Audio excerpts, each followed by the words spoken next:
अगर आप 2025 में पीवीसी पैनल की फॉल सीलिंग कराने की सोच रहे हो तो ये वीडियो देखने के बाद ही आप डिसाइड करना आपको अपने घर के रूम के अंदर पीवीसी पैनल की फॉल सीलिंग करानी चाहिए कि नहीं करानी चाहिए, क्योंकि इस वीडियो में हम जानेंगे पीवीसी फॉल सीलिंग कराने के फायदे क्या क्या होते हैं और अगर हम पीवीसी फॉल सीलिंग करा रहे हैं तो क्या क्या नुकसान हो सकते हैं, यानी एडवांटेज और डिसएडवांटेज। और साथ में ये भी जानेंगे अगर आप अपने घर के रूम में फॉल सीलिंग करा रहे हो, पीवीसी फॉल सीलिंग करा रहे हो, तो उसको करने में कितना खर्चा आ जाएगा। पहले जानते हैं अगर आप अपने घर में पीवीसी फॉल सीलिंग कराना चाहते हैं तो उसके क्या क्या फायदे हैं। सबसे पहले तो फायदा ये है कि ये कॉस्ट में सबसे ज्यादा कम फॉल सीलिंगों में से एक है। जब हम फॉल सीलिंग कराने की प्लानिंग करते हैं तो हमारे पास ज्यादातर तीन ही ऑप्शन होते हैं। एक तो POP fall ceiling, second gypsum fall ceiling, third आपकी PVC fall ceiling, PVC panel fall ceiling.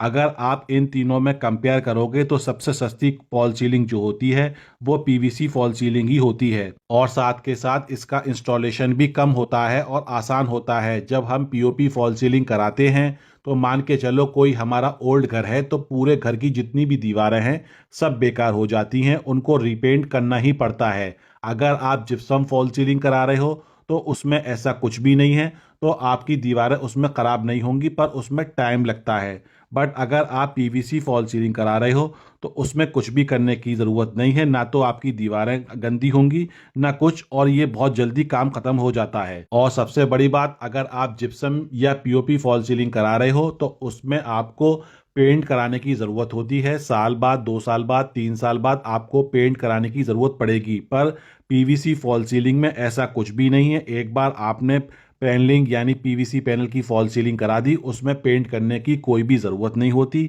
साथ के साथ इसी वजह से ये मेंटेनेंस फ्री भी होता है। मेंटेनेंस फ्री कैसे होता है कि आप गीले कपड़े से जब चाहो इसे क्लीन कर सकते हो, कोई भी प्रॉब्लम नहीं है। और इसकी सबसे बड़ी खूबी ये होती है, ना तो ये सीलन में खराब होता है और ना ही इसमें दीमक लगती है। अगर आपके रूम में सीलन ज़्यादा है तो आप इसको आराम से करा सकते हो, अगर दीमक ज़्यादा है तो भी कोई भी प्रॉब्लम नहीं है इस पीवीसी फॉल सीलिंग में। अब आपने ज़्यादातर देखा होगा हमारी बालकनी हो गई या फिर हमारा बालकनी एरिया हो गया, अगर हम वहाँ पे पीओपी या जिप्सम की फॉल सीलिंग कराते हैं तो बारिश का जो पानी आता है उससे ख़राब हो जाती है सीलिंग और मॉइस्चर आना स्टार्ट हो जाता है। ऐसे ही हमारे बाथरूम में है, बाथरूम में भी मॉइस्चर के कारण पीओपी या जिप्सम की फॉल सीलिंग जो होती है उसमें क्रैक्स आना जल्दी स्टार्ट हो जाते हैं।